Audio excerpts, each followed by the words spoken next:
Go. Hello, everyone. We are the Help Desk Hero, and we will be going through to illustrate and show you guys how to navigate through the entire Salesforce system that we have built. So to begin, this is the external facing part where the users could submit a form in the actual website. So this is a search functionality with linking to the knowledge repository. So whenever a user have a problem, they type keywords in here. And the keywords, well, the search will then go through the keywords and go through the knowledge repository to find identical article problems or just the same article on topics and populate those for the users to view. And if users doesn't find this helpful, then we go back and then we communicate with the chatbot. So the chatbot, you just input a few information in here and we start chatting. And there's gonna be pre-populated dialogues coming up, as you can see. So right now, the current chatbot isn't personalized to the OIT desk. It's just to kind of show you a walkthrough of how the chatbot works. You see reporting issue. I'm sorry you're having an issue, blah, blah, blah. For your reference, the case number is 0001127. Um, now I'm all set now. So obviously, if a team is looking at the case, then no further process is necessary. Else, they will redirect you to a agent. If the agent is live, then you're able to communicate with them and exchange information, things of that nature. On the off chance that the agent is offline, then the process ends because the bot is unable to resolve the issue. And then if neither of the situation and scenario works, then they submit a case.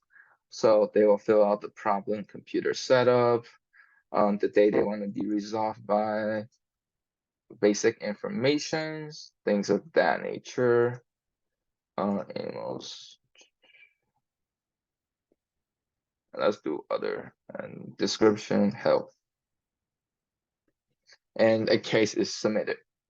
So then going to the internal user's perspective, there's a lot of things going on here.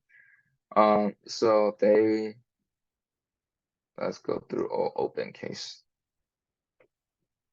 So they receive a case called computer setup, right? And we want to open it. And the first thing that we should do is assign using the active assignment rule. What this does is assign the case to the proper user.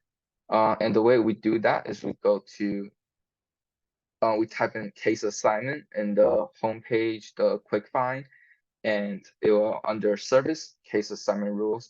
You can populate all of the validations here. For example, case priorities if equals medium, case status equals new, and case contains other. Then assign to Zenji Wu. And then this is the first order, followed by the second order. So it's kind of a priority system. And we can also edit the things here too to adjust and make changes.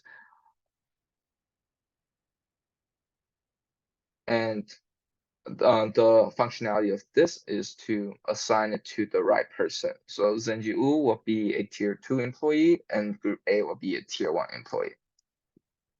And then moving from that, once we have auto assigned the assignment as well as selecting the location of the origin, we click yeah, save.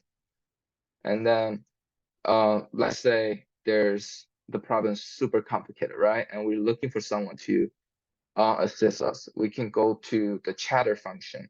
So you can look through chatter through the 9 dots on your top right corner, left corner, and type Salesforce chatter.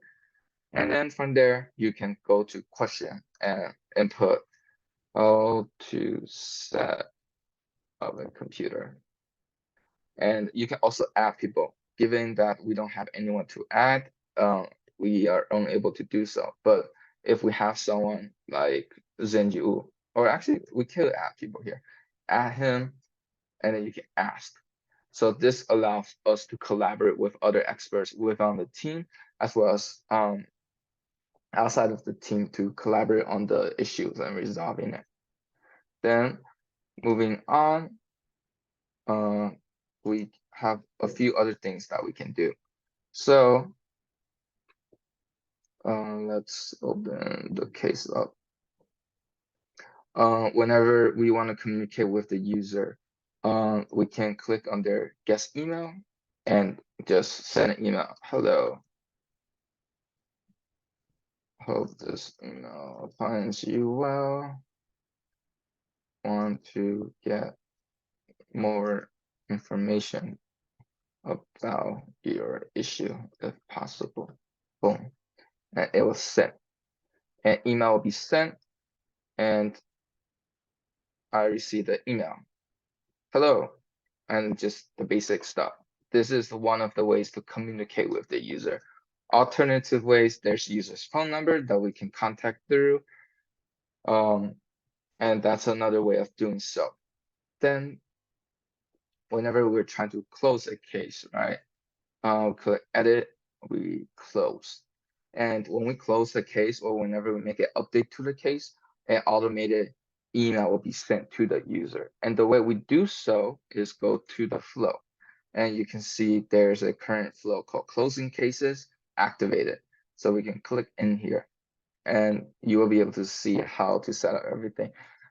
So process has a start, record trigger flow, case records updated, condition 1, blah, blah, blah. And then there's an action, and it's when the case is closed. And when this action is triggered, then automated email will be sent to the user, thus process end afterward.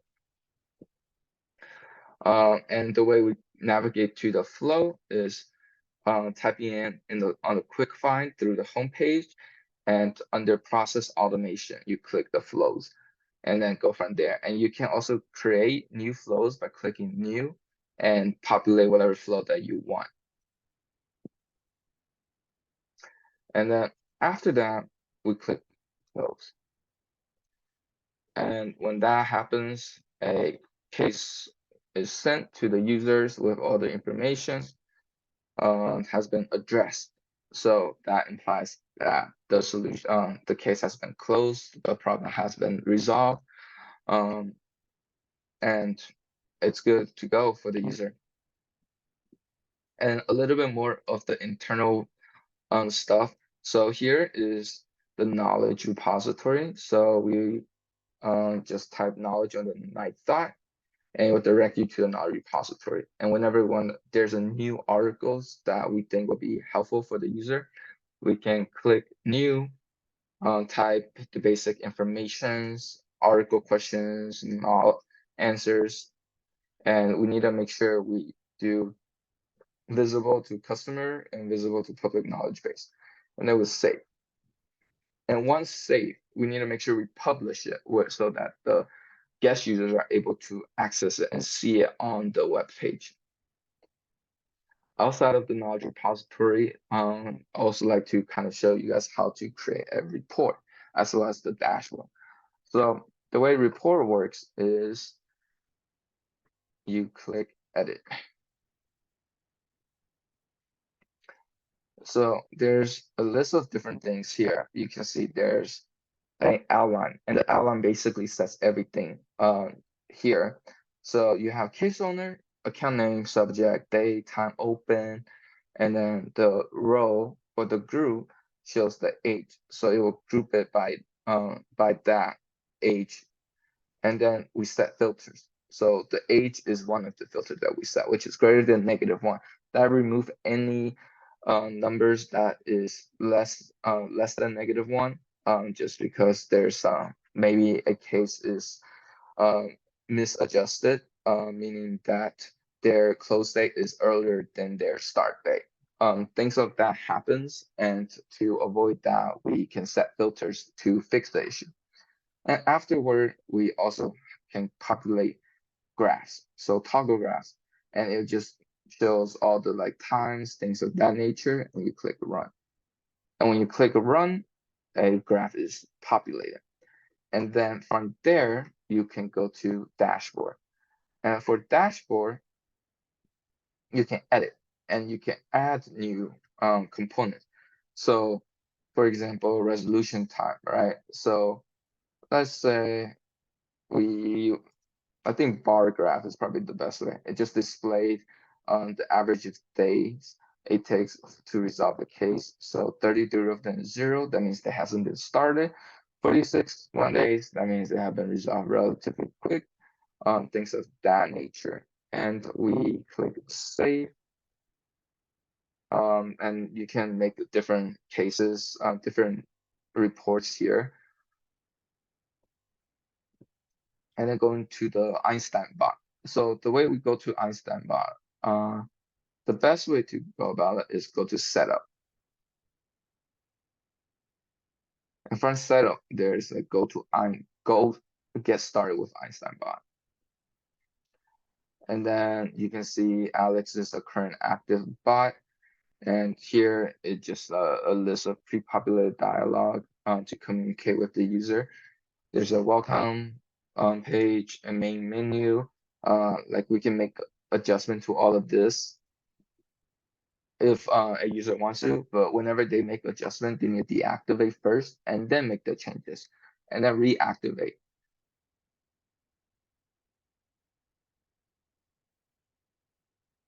And then after that, all of those are very useful. And then we can also edit the website too if you want to. So you can see there's different components, and then you can drag or delete. And you can also change wordings for different content like here, as well as changing the connector of the chatbot. So right now the chat deployment still help, which is the active one. And this is just kind of a quick user manual for the overall Salesforce.